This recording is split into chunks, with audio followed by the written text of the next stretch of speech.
सोचिए, अगर आपका देश अलग अलग हिस्सों में बंटा हो, हर हिस्से की अपनी भाषा, अपनी सेना, अपनी सरकार हो, तो क्या कभी एक मजबूत राष्ट्र बन सकता है? ऐसी ही हालत थी 19वीं सदी के यूरोप की, जहां दो नाम उठे, जर्मनी और इटली, जिन्होंने बिखरे हुए टुकड़ों को एक झंडे के नीचे लाकर इतिहास रच दिया।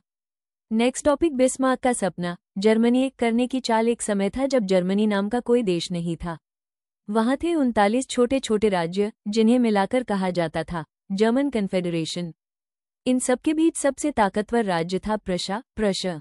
और प्रशा के पास था एक ऐसा दिमाग जिसने युद्ध को भी एक योजना बना लिया। नाम था ओटो वॉन बिस्मार्क। बिस्मार्क ने कहा, हम अपने राष्ट्र को भाषणों से नहीं बल्कि लोहे और खून से बनाएंगे। और फिर शुरू हुआ 3 युद्धों का सिलसिला, जो एक राष्ट्र की नींव बन गया। पहला युद्ध 1864। डेनमार्क से बिस्मार्क ने ऑस्ट्रिया के साथ मिलकर युद्ध लड़ा और 2 प्रांत जीते। दूसरा युद्ध 1866। अब बारी थी ऑस्ट्रिया की। प्रशा ने ऑस्ट्रिया को हराया और उत्तरी जर्मन राज्यों पर कब्जा कर लिया।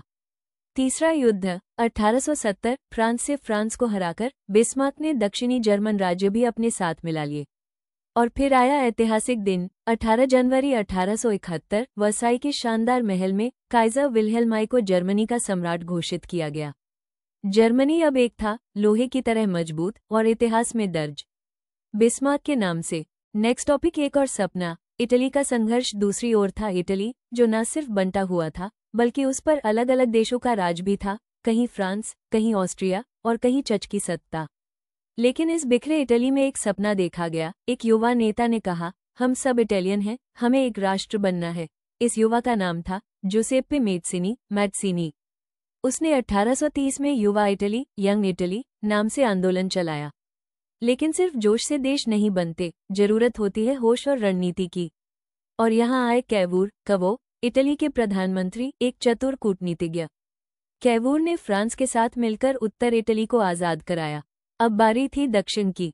यहाँ उतरे मैदान में गैरिबाल्डी, जो लाल कमीज पहनकर जनता की सेना लेकर चल पड़ा दक्षिणी इटली को आजाद करवाने। जब दोनों हिस्से जुड़े, उत्तर और दक्षिण, तब 1870 में रोम को राजधानी बनाकर इटली का एकीकरण पूरा हुआ। ये सिर्फ एक भूगोल का नक्शा नहीं जुड़ा था, बल्कि एक संस्कृति, एक सपना, एक पहचान जुड़ी थी। तो दोस्तों, जर्मनी और इटली की ये कहानी हमें बताती है कि राष्ट्रवाद सिर्फ भावनाओं का खेल नहीं होता, ये युद्ध, राजनीति और कुर्बानियों का संगम होता है। एक ओर था बिस्मार्क, जिसने तलवार और दिमाग से इतिहास बदला, और दूसरी ओर थे माज़िनी, कैवूर और गैरिबाल्डी, जिन्होंने इटली को एक बनाने का सपना पूरा किया। अगर ये कहानी पसंद आई हो तो वीडियो को लाइक, शेयर और चैनल को सब्सक्राइब जरूर करना, क्योंकि टीचर ज्ञान वाला लेकर आता है इतिहास की हर कहानी एकदम आपकी भाषा में। मिलते हैं अगले भाग में। जय हिंद।